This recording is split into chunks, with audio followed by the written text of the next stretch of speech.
Your companies determine the credit worthiness of just about every person in our country.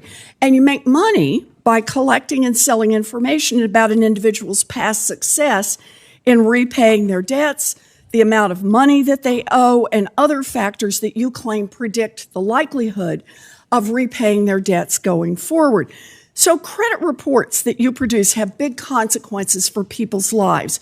If someone's credit report drops by, say, 25 points, they could have a rental application turned down, they could be charged a higher price for a car loan, they could pay more for insurance, or they could even miss a chance at a new job.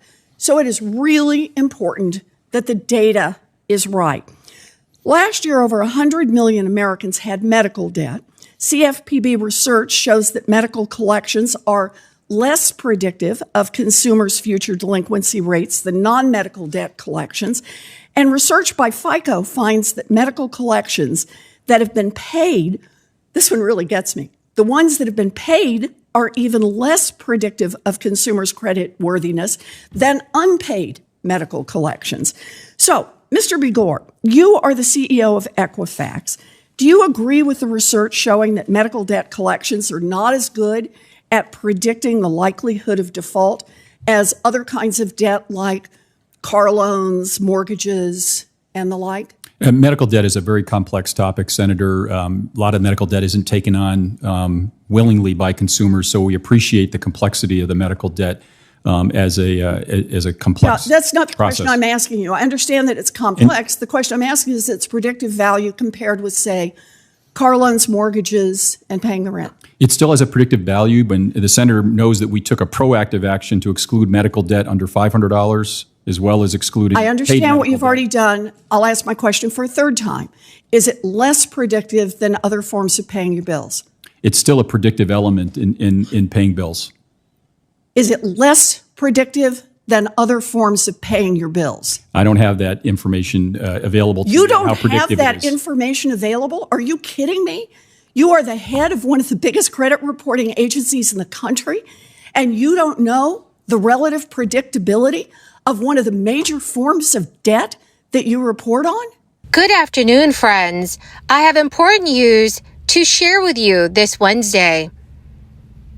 The federal government has agreed to distribute new stimulus payments to a new group of people. And these checks are set to be worth as much as $600. But dear friends, this is not good news for everyone, as not all Americans will qualify for these payments. In fact, some Americans may be required to pay back some stimulus money that they had received recently. My friends, please do me a big favor and watch until the end of this video.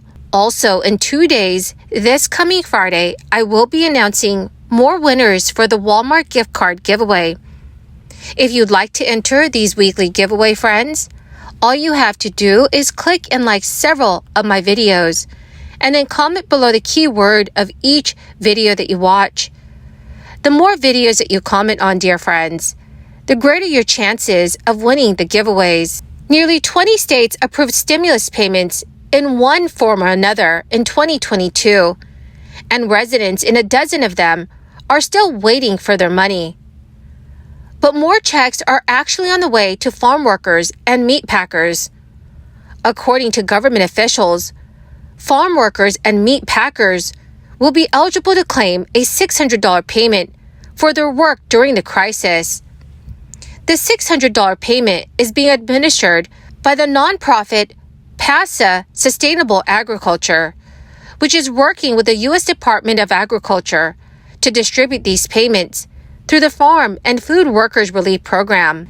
The $600 payment is being administered by the PASA Sustainable Agriculture, which is working with the U.S. Department of Agriculture to distribute these payments through the Farm and Food Workers Relief Program. So in total, eligible farm workers in 13 U.S. states, including Connecticut, Delaware, Maine, Maryland, Massachusetts, New Hampshire, New Jersey, New York, Ohio, Pennsylvania, Rhode Island, Vermont, and West Virginia, along with the District of Columbia, can claim this payment. Applications for this payment open on March 1st and will remain open until the funds for this payment are depleted.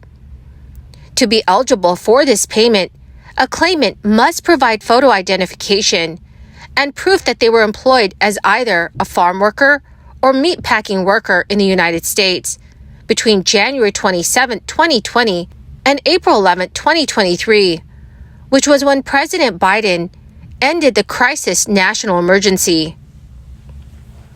Any farm workers who reside outside of the available states can check online to see if they are eligible for relief payments in other organizations working with the Department of Agriculture.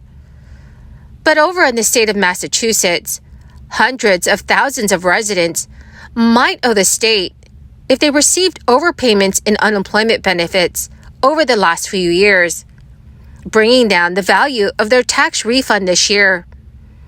The overpayments were issued at the start of the crisis when there was so much confusion over who qualified for unemployment benefits.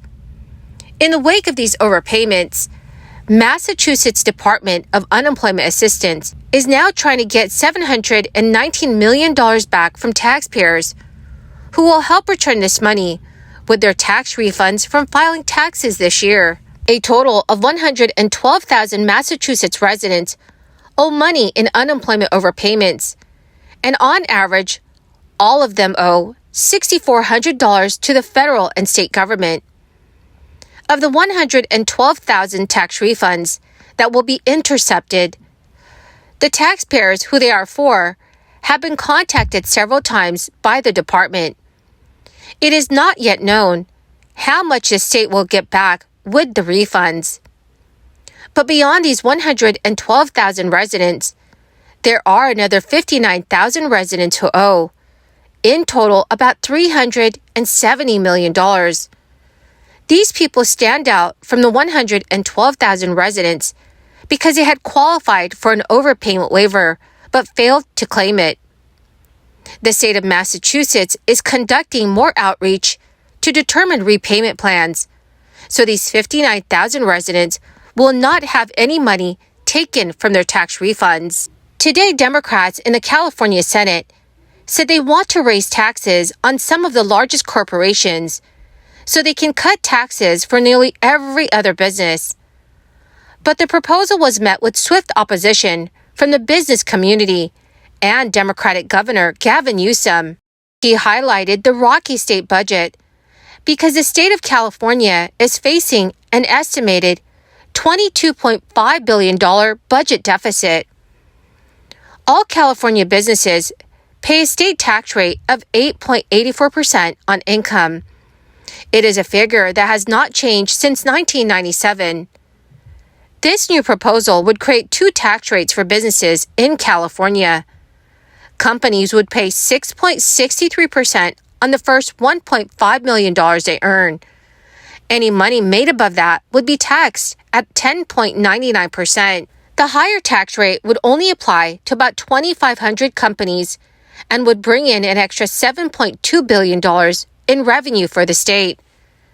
Meanwhile, about 1.6 million businesses would benefit from the smaller tax rate, reducing state revenue by about $2.2 billion. And the money that is left over, which is about $5 billion, would go to poor people who claim tax credits and would boost state programs for public education, childcare, and combating homelessness. My dearest and most amazing friends, that is the end of my daily stimulus update video for today. Thank you so much, friends, for being part of this community and for joining me here every single day. To show my appreciation, I will be announcing several winners this coming Friday for the Walmart gift card giveaway. My friends, if you would like to enter these weekly giveaways, all you have to do is click and like several of my videos and then comment below the keyword of each video that you watch. The more videos that you comment on, dear friends, the greater your chances of winning the giveaways. Thank you so much and have a wonderful and very blessed Wednesday.